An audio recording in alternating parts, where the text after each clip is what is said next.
એક simple question છે, જી જી બરોબર. લવ મેરેજ કે અરેન્જ મેરેજ? મતલબ બહુ બ્રોડ છે બટ ના ના બ્રોડ નથી, સી સર બ્રોડ નથી. પ્રોફેશનલ ચૂઝ કરું કે પર્સનલ ચૂઝ કરું? નહીં નહીં નહીં, C again we are missing the point. હું તમને સી અપફ્રન્ટ હું તમને એવો જવાબ આપું કે લવ મેરેજ કે arrange marriage it is the beginning, બરાબર, how you enter into the marriage. પણ મારા માટે એ શરૂઆત મહત્વની નથી.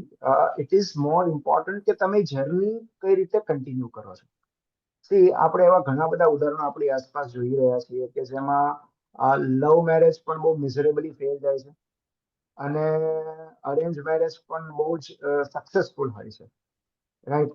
સો એવું તો છે નહીં કે જેમણે લવ મેરેજ કર્યા હોય એ બહુ સુખી હોય, એમના જીવનમાં કઈ પ્રશ્નો જ ના હોય, અને જેમણે અરેન્જ મેરેજ કર્યા હોય બહુ દુઃખી હોય, એકબીજાને નફરત કરતા હોય, બહુ ઝઘડા થતા હોય.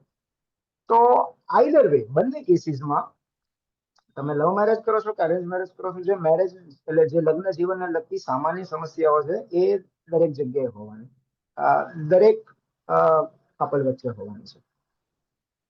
The more important is journey, કે તમે એ જે મુસાફરી છે એ તમે કઈ રીતે ખેડો છો એ વધુ મહત્વનું છે. બહુ સાદી સમજ છે કે બસની ટિકિટ તમે જાતે પસંદ કરી છે કે કોઈએ તમને આપી છે કે તમે આ બસમાં ચડી જાઓ. ધ ઇમ્પોર્ટન્ટ થિંગ ઇઝ કે તમારી જર્ની કેવી પસાર થઈ રહી છે, એ બહુ જ મહત્વનું છે. સી જયારે આપણે લવ કે અરેન્જ મેરેજ ની વાત કરીએ છીએ, it is just the beginning. કે તમે પ્રેમમાં પડીને લગ્ન કર્યા કે તમે અરેન્જ કરીને લગ્ન કર્યા. તો આપણે હંમેશા એ શરૂઆતની જ વાતો કરીએ છીએ, શરૂઆત પછીનો તબક્કો તો કોઈ આપણે ડિસ્કસ જ નથી કરતા. So the more important thing is whether it is love marriage or arrange marriage, how the journey is going, એ વધારે મહત્વનું છે. એ મુસાફરી દરમિયાન પ્રેમ છે કે નહીં. ઓકે, તમે લવ મેરેજ કરીને લગ્ન જીવનમાં પ્રવેશ્યા હો, પણ જો એ મુસાફરી દરમિયાન પ્રેમનો અભાવ છે તો એ યાત્રાનું કોઈ જ મહત્વ નથી. તમે અરેન્જ મેરેજ કરીને એમાં પ્રવેશ્યા છો પણ એ મુસાફરી દરમિયાન પ્રેમ છે તો શરૂઆત મહત્વની નથી. તો in either case the more important thing is કે ઇઝ જર્ની. તમે કઈ રીતે પ્રવેશ્યા છો.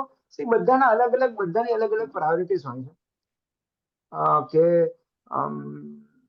મારે લવ મેરેજ કરવા છે કે મારે અરેન્જ મેરેજ કરવા છે. પણ હું તમને એક વાક્યમાં આને સમાપ્ત કરી દઉં, આની સમરી કહી દઉં કે તમે કોઈ વ્યક્તિને ગમે તેટલું ઓળખી લો, તમે એને સંપૂર્ણ ક્યારે જાણી નહીં શકો. ઓકે, તો તમે એ વ્યક્તિ સાથે 2 વર્ષ 3 વર્ષ રહ્યા પછી પણ એની સાથે લગ્ન જીવનમાં પ્રવેશો તો પણ એવી શક્યતા છે કે એમની કોઈ એવી વિહાવણી બાજુ પછી સપાટી પર આવે કે જે તમે ક્યારે જોઈ જ ન હોય, તમે એક્સપેક્ટ જ ન કરી હોય. અને એની સામે તમે કોઈને એક જ મુલાકાતમાં પસંદ કરો છો અને ક્યારેક એ વ્યક્તિ તમને તમારી અપેક્ષા કરતા વધારે સદાચારી હોય છે, વધારે તમને પ્રેમ કરતો હોય છે, એવું પણ બને છે. સો માણસથી વધારે અનપ્રેડિક્ટેબલ બીજું કશું જ નથી. Human beings are so unpredictable. એને ક્યારેય તમે એનું વર્તન જે છે તમે એને પ્રેડિક્ટ નહીં કરી શકો. અને એટલે હું કહું છું કે કદાચ લવ મેરેજ વાળી વ્યક્તિ પણ મુસાફરી દરમિયાન તમારી સાથે એવું વર્તન કરે કે જે તમને અસ્વીકાર્ય હોય, તો એ ભલે લવ મેરેજ હોય, તમારે એ બસમાંથી ઉતરી જવું પડે. અને ઓન ધ કોન્ટ્રી, અને એની બીજી બાજુ કે જો એ અરેન્જ મેરેજ છે પણ એ સામેવાળી વ્યક્તિ તમારી કાળજી રાખે છે અને તમારી કમ્પેટેબિલિટી છે. હું હંમેશા માનું છું કે લગ્ન ક્યારે સફળ કે નિષ્ફળ નથી હોતા, એટલે કમ્પેટેબલ કે નોન કમ્પેટેબલ હોય છે. તો એ કમ્પેટેબલ છે તો એની શરૂઆત ગમે તે રીતે થઈ હોય, આકસ્મિક થઈ હોય કે અરેન્જ થઈ હોય, તો તમને જર્ની કન્ટિન્યુ રાખવી ગમશે. સો don't go in two love or arrange. મહત્વનું એ છે કે એ વ્યક્તિ સાથેની તમારું જે સાહચર્ય છે એ કેવું જઈ રહ્યું છે, એમની સાથેના દિવસો કેવા પસાર થઈ રહ્યા છે, એમની સાથેની ક્ષણો કેવી પસાર થઈ રહી છે, એ મહત્વનું છે. શરૂઆત કેવી થઈ છે મહત્વનું નથી. સર પેલું કે બધા કે છે ને કે સફર ખૂબસૂરત હે મંઝિલ સે ભી, એવી વાત છે. હા, આ તો મંઝિલ તો બહુ પછીની વાત છે. આપણે તો બિગિનિંગ ની વાત કરી કે લવ કે બિગિનિંગ ની વાત. સ્ટાર્ટિંગ પોઈન્ટ છે. તો પણ અત્યારનું શું છે? ચલો લવ મેરેજ હતા 5 વર્ષ પહેલા, પણ અત્યારે શું પરિસ્થિતિ છે એ મહત્વનું છે. તમે 10 વર્ષ પહેલા અરેન્જ મેરેજ કર્યા એ પહેલા તમે ક્યારેક એકબીજાને મળ્યા નહોતા, પણ અત્યારે if you both are happy, તમે બંને એકબીજાને સપોર્ટ કરો છો, એકબીજા વચ્ચે અન્ડરસ્ટેન્ડિંગ છે, તો બધું વર્ક છે. અને તમે 5 વર્ષ કોર્ટશિપમાં રહ્યા પછી મેરેજ કરો છો અને મેરેજના એક જ વર્ષમાં જો એકબીજાની સ્વતંત્રતા, સ્વાસ્થ્ય, સ્વમાન તમે એકબીજા પર પ્રહારો કરવા માંડો છો, તો એ 5 વર્ષની કોર્ટશિપ પણ નકામી છે.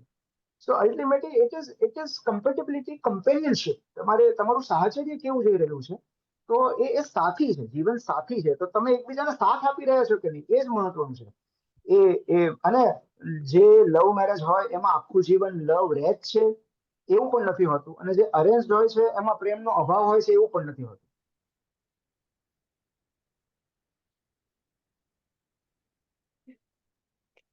Okay, thank you sir.